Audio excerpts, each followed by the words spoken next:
Sa headlines kan mga barata, pagsilibrar kang 124th Independence Day kasudma, pinaginutan ka mga alkalde kang Naga Calabanga, Camarines Sur. Naga City Police Office mapo na maghaman plano para sa Peña Francia Fiesta ngunya na Septyembre.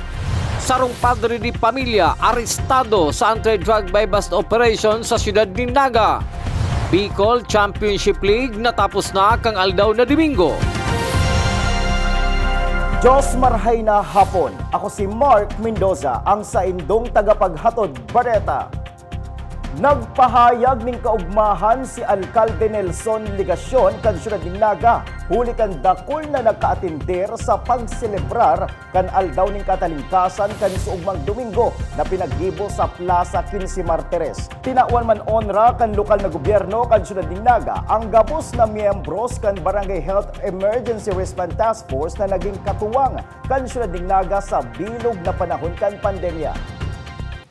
Ang satuyang Barangay Health Emergency Response Task Force, ang mga miyembro kaini, nagpuyat, nag-iba sa lockdown, nag-monitor, nakiulay sa may helang, tinukahantang maging tagahatod, kan ayuda, nangumbinsi na magpabakuna, asin sa tahaw kan mga kariribungan, asin kariribukan. Padagos na nakikabtang asin aktibong naghiras kan oras para sa to gabos. Dahil sa satuyang pagpadanay kan interes kan kagabsan, na ihuros ta ang numero kan nagkakahelang nin COVID-19, mala po nga ni tangon niya na aldaw. Mayo kitang aktibong kaso nin COVID-19 sa Naga.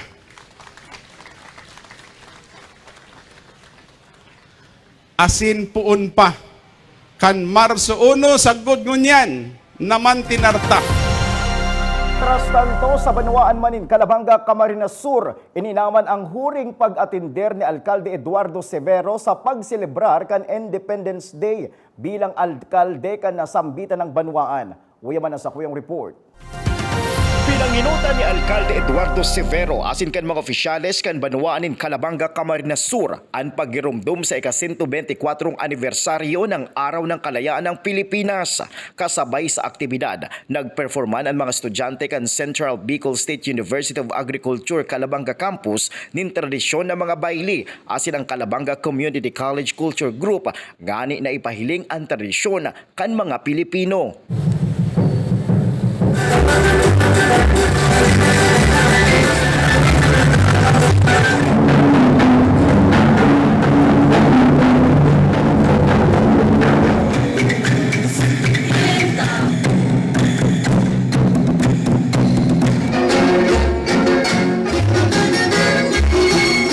Asin sa iyang huring pagirumdum sa Araw ng Kalayaan, komo alkalde kan Banwaan, digdi, pigirumdum kaide ang 9 na taon niyang pagtukaw. Asin ang mga dae niya malilingawan ng mga pagsubok na uminagi sa iyang administrasyon. Sa suyang mga accomplishment. Actually, ang gabos pong iyan nahaman.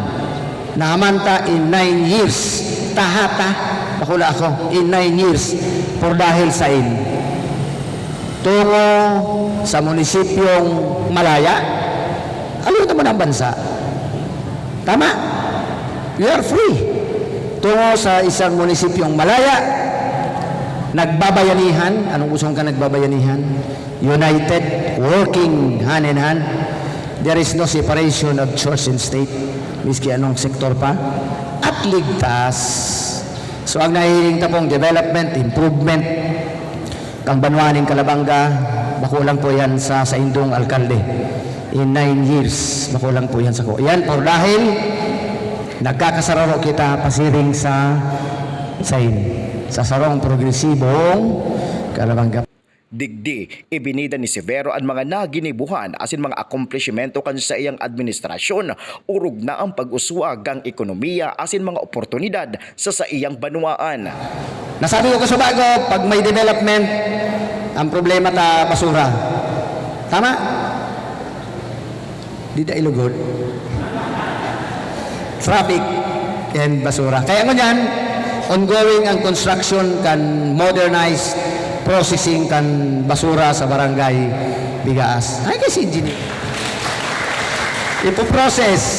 Ano po? So yan si pangaturugan ta. Pero baka dahil ako mag-segregate. Encourage po gararay ang segregation. Please encourage na po ang segregation. Yun na po ang solusyon sa problema ta. Worth 42 million, bako po siyang utang.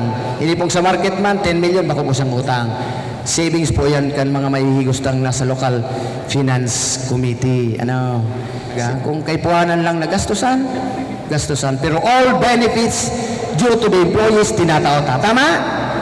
Holistic approach. Kung igwaman sana, ihiras na. Ulitin ko, lalong-lalo na sa ngaran kang edukasyon. Iyan ang masus Ginoo.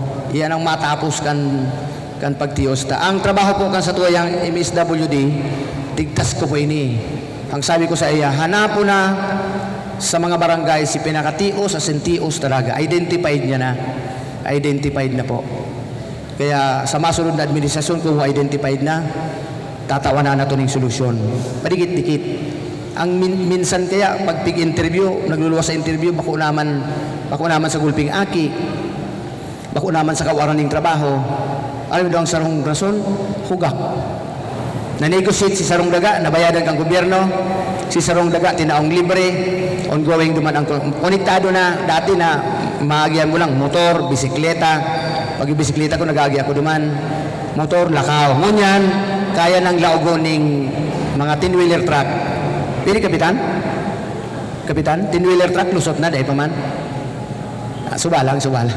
Kaya ng lusot ning auto, pag nahaman. Tama, Kap? Pili na lusot ang auto? Pili na? Ayan. Pigo po na. Ayun. Yan ang mga kepuanan konektado. Sayang eh. Ano pa ang pinaka-major connectivity ta? Sabi ko, ikonekta ang Goa sa Calabanga.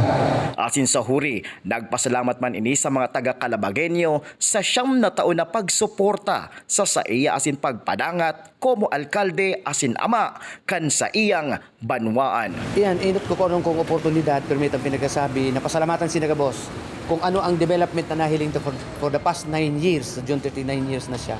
Iyan po an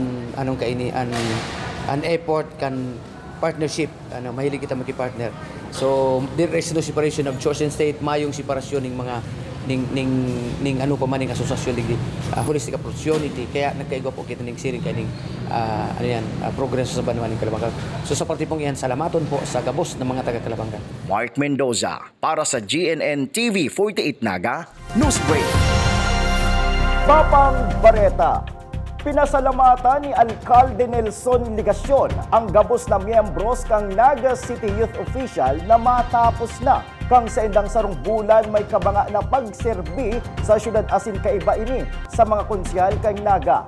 Sinabi man ni City Youth Mayor Jose Patricio Camato na lugod maging inspirasyon sa ibang jóvenes ang sa indang naging pagpartisipar sa lokal na gobyerno kan syudad ng Naga maski sa halipot na panahon.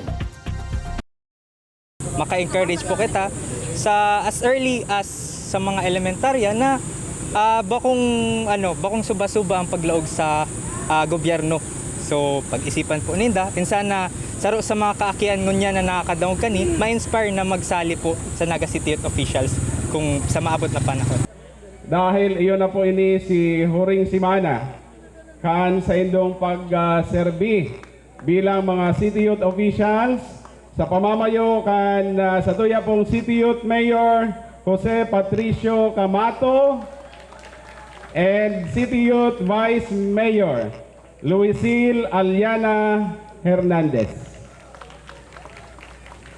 Salamat po sa indong pagserbi sa satuya pong syudad sa laog nin sarong bulan may kabanga.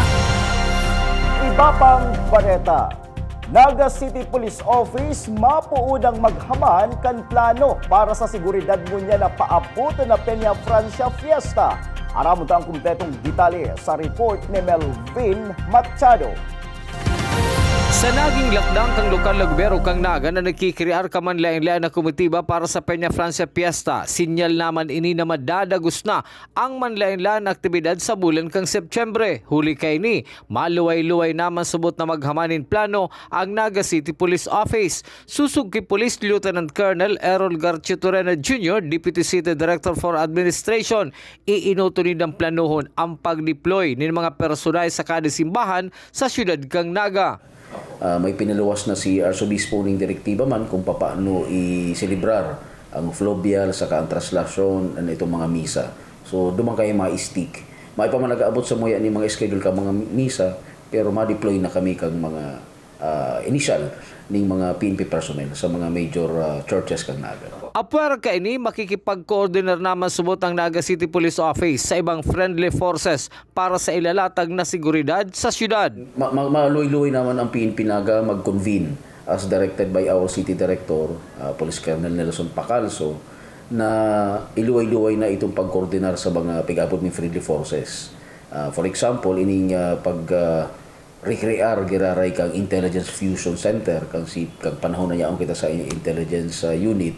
Igwa kita digding sarong center lang kang mga information gathering and dissemination manunod sa anti-terrorism, anti-theft and robbery, and any form of petty crimes. Igwa lang kaming sarong cellphone number kayan dumalag binabato kabo. So i-recrear ini, ibabalik irara ini ang proper coordination kang kabos na intelligence units na pwedeng hagadan ng tabang kang Naga. Mientras tanto, huli taduang taon naging paha ang mga deboto kay Nuestra Señora de Peña Francia, urog na si mga hali sa luwas kang Naga sin Camarines Sur. Syerto naman ang pagruso ka mga bisita kang syudad sa masunod na mga bulan. Para sa GNN TV 48 Naga, Melvin Machado, Newsbay.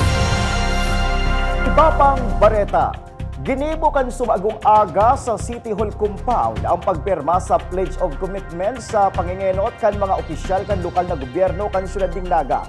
Kaibahan ang mga department head asin mga empleyado kan syudad para mas mapakarhay pasubuot ang serbisyo sa mga may kaipuan sa lambang opisina kang City Hall. Siniguro man ni Alcalde Nelson Ligasyon na liwat silang mapaapod ning sarong aldaw na customer service training para sa mga frontliners na iyo ang kaatubang kan mga nagahagad tabang sa City Hall. Ginibot na po si pagpirma kan sa tuya pong kanya-kanyang pledge of commitment sa kanya-kanyang departamento, kanya-kanyang opisina, sa paagi po kan sa indong kanya-kanyang mga pamayo, head of offices.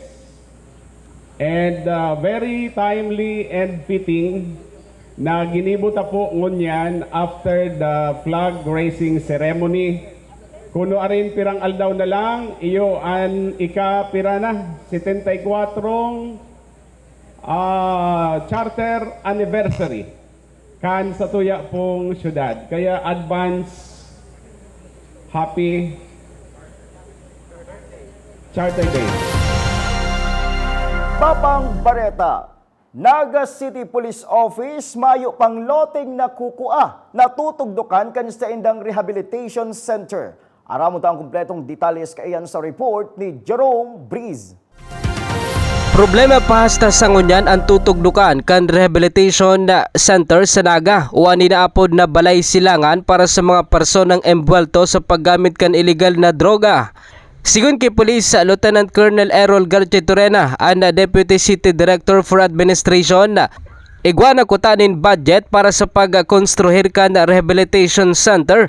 Alaga din huli sa kawaranin loteng tutugdukan na piga-realign muna ang budget para sa paggibukan Police Station No. 2 kan Naga City Police Office sa Almeda Highway. Nasa ngunya na pupuna na ang pagkonstruhir kaini. Direct na fund kang supposed to be balay silangan. And he's asking about regarding to sa kung importante ba ang maray sa rehabilitation. Kung hapon rin daw personal, napaka-importante po ng maray ang rehabilitation center.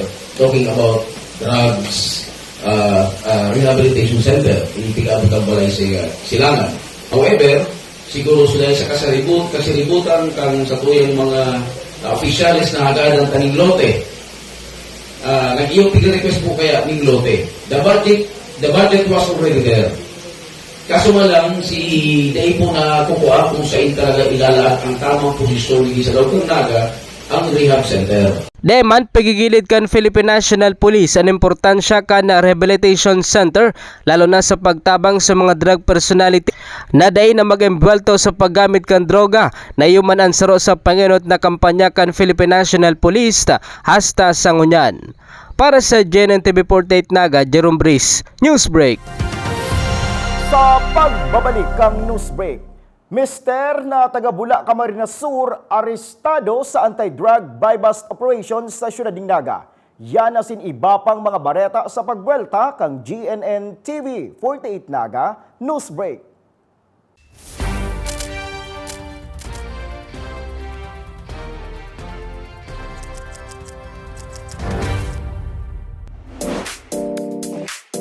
Magmata sa presko, tuninong asin maaliwalas na kapalibutan. Ninhulit ang Happy Homes, nasa Naga na. Magpa-reserve na ning house and lot sa Happy Homes Highland. O kaya man, magpili sa saindang house models. Ang Happy Homes Highland, yao na sa Pacul, Naga City. Harang lang sa Ateneo de Naga High School.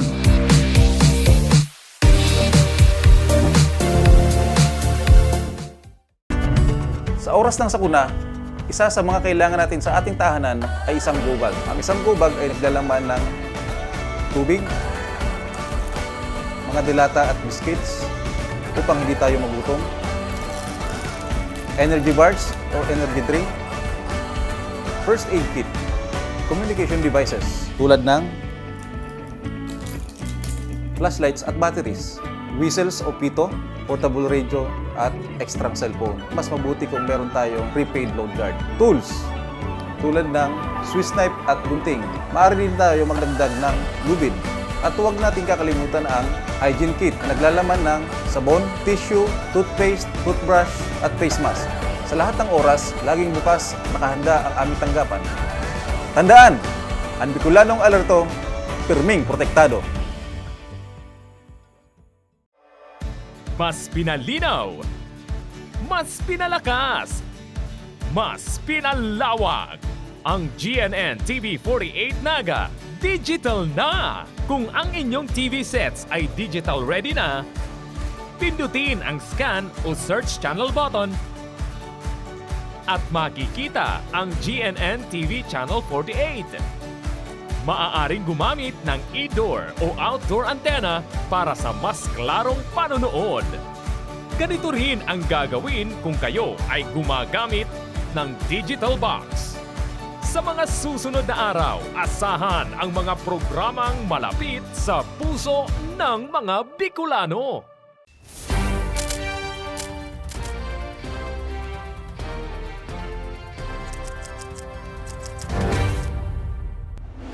Padagos sa mga bareta, mga pulis na dai nagsusunod sa tamang body mass index o dapat bakong mataba. Nanutara ni Police Colonel Nelson Pacalso. Aramon ta ang kumpletong detalye sa report ni Jerome Brice. Tigkumpirmar ni Police Colonel Nelson Pacalso, ang City Director Naga City Police Office, naigwa pa man giraray sa Naga ng mga pulis na sinasabing overweight o di nagsusunod sa tamang body mass index. Sigon kay Pacalso, ang programa nga pagmantener kan tamang BMI o Body Mass Index, ang dati ng programa kan Philippine National Police National. Ninulita makakaapekto ni sa mga operasyon sa luwas asin promotion. Dayman pigsabi ni Pacalso kung peraan mga pulis na sobra sa timbang o overweight. Ang TNT from the National Headquarters ay mayroon na tayong program dyan na para sa kanilang, sa aming health. At ito yung mayroon silang exercise na kinakanta. Kasi kung hindi nila gagawin yun, ay affected din yung kanilang schooling, kanilang promotion. So, yun, nagsasabit tayo ng programs or activities regarding this program kung ano ang kanilang mga ginagawa para kanilang weight ay hanggang maaari ay bumaba at ma-maintain nila yung required. So I'm not sure lang kung ilan yung specifics pero meron tayo and in-encourage ko rin, paragi ko sila in-encourage to have their own exercise at mag-extra effort para sa kanilang weight loss. Ana City Director ka na PNP Naga padagos ang pangapudan sa mga pulis na day nagmamantenir ka na sendang BMI na ipadagos ang pag-ehersisyo asin tamang pagkakana tanganing day magsobra sa timbang na kinakaipuhan kan organisasyon. Para sa GNN TV 48 Naga, Jerome Brice, Newsbreak.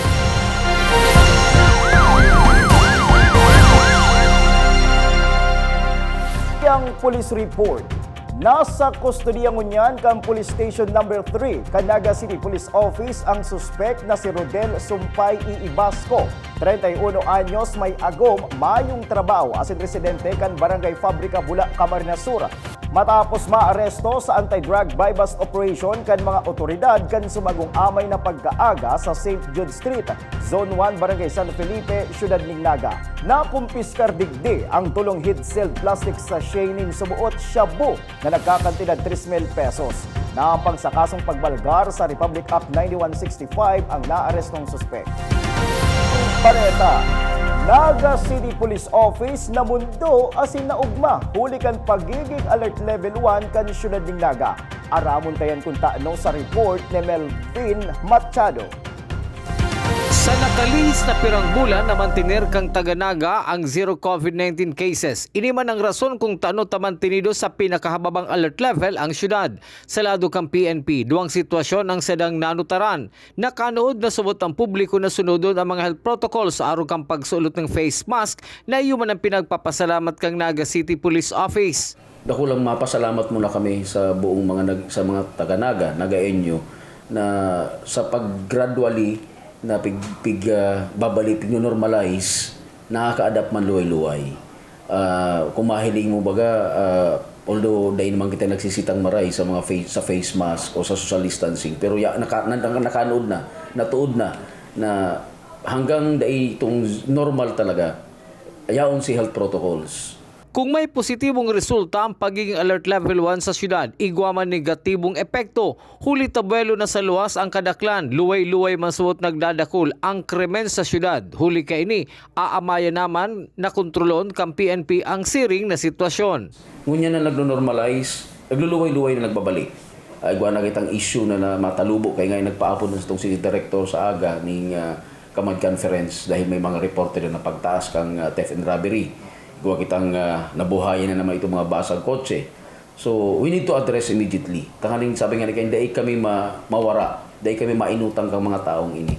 So, hanapon ta kung saan ini nagpuon giraray, kung same personalities ba ini, si mga dahil naghihiro before, or kung totoo ba na sa report na si mga minor ginagamit kang mga nasa legal age pa yung pahiroon. So, i-address mo po tulos ini. Tangaling dahil kita matalubuan kayo nila na maabot ang Peña-Francia. Sa isyu sa seguridad sa salud asin seguridad laban sa krimen, dakulang magiging ibukang publiko kung susunodun sana ang mga pinagsusugo kan mga otoridad. Para sa GNN TV 48 Naga, Melvin Machado, Newsbreak. Bareta, graduation ceremony sa Central Bicol State University of Agriculture, gigibuho ng face-to-face. Aramon tang kompletong detalles kayan sa report na ini. Gigibuho ng face-to-face ang graduation ceremony ngunya na taon digdi sa CBSUA Calabanga. Parte ini sa kahagadan kan mga kamagurangan na gibuho ng face-to-face ang graduation ceremony kan sa indang mga kaakian. 2 taon day nagkundusir ang gabos na eskwelahan sa nasyon nin face-to-face graduation asin mga aktibidad nin huli sa huma nin COVID-19 pandemic asin sa mahigot na pagpautob kan mga restriction kan IATF. Sa ngunyan, maugmana ang mga estudyante kan CBSUA Calabanga nin huli sa saindang kahagadan na gibuho na face-to-face ang saindang graduation. Karamihan ng mga estudyante, base sa pagkonsulta namin, nagkaroon kami ng consultation sa mga estudyante, sa mga parents. Halos lahat po sila gusto nila na face-to-face lang. Sigun sa administrasyon, ninhulit na nagbaba na ang kaso ng COVID-19 sa Banwaan nin Calabanga, Camarines Sur, kaya dagos na ini. Kaya i-allow namin yung sa face-to-face, one parent lang ang kasama ng mga graduating student para medyo ma-controlan din yung crowd sa loob. Asin sa ngunyan, naglalauman si Dr. Carnelio na magiging normal na asin mabalik na sa ugmaan laog kan sa indang campus. Mark Mendoza para sa GNN TV 48 Naga Newsbreak. Papang Bareta. Sobra man ang pasasalamat kan parakantang si Christian Bautista matapos naliwat siyang maimbitaran asin maging bisita kan Naga College Foundation kan nakalis na simana kasabay kang ika-75th commencement exercises. Kasabay man kaini ang sa iyang halipot na mensahe para sa mga bagong graduar sa kolehiyo. Nagdulot manin kanta sa mga estudyante, magurang asin mga opisyal kan Naga College Foundation si Christian Bautista. Yes, first, I'm very, very thankful. Very grateful na hanggang ngayon, na-invite niyo ako and na meron pang one-of-a-kind performance na gagawin natin for all the graduates to remember this very, very inspirational song. And I really hope na my words will translate to hope and to hopefully a lovely direction for all of them. Papang Bareta. Matapos maging kampyon sa Bicol Championship League, ang JNJ Albay's Finest laban kontra sa NCF Tigers na pinaggibo duman sa syudad kan Legazpi kan nakalis na Domingo. Sobrang pasasalamat ni Coach Roland Harque sa mga nagsuporta sa Sainda. Ang most valuable player na si Dazen Aspe, pinasalamatan ang nag-organisar kanasambitan ng torneho. Kulit akong bako sa Sainda, mayo subot paliga na makakawatan ang Saindang team na haloy na bakante hulikan pandemic. Asin yan ang kateripunan kan mga Bareta ngunya na aldaw. Day malingaw na bisitahon ang samuyang official Facebook fanpage asin ilike ang GNN TV 48 Naga para pirmi kitang updated sa mga Bareta asin istoryang bida ang Bicolano. Liwat ako po si Mark Mendoza. Digdisa na yan sa GNN TV 48 Naga Newsbreak.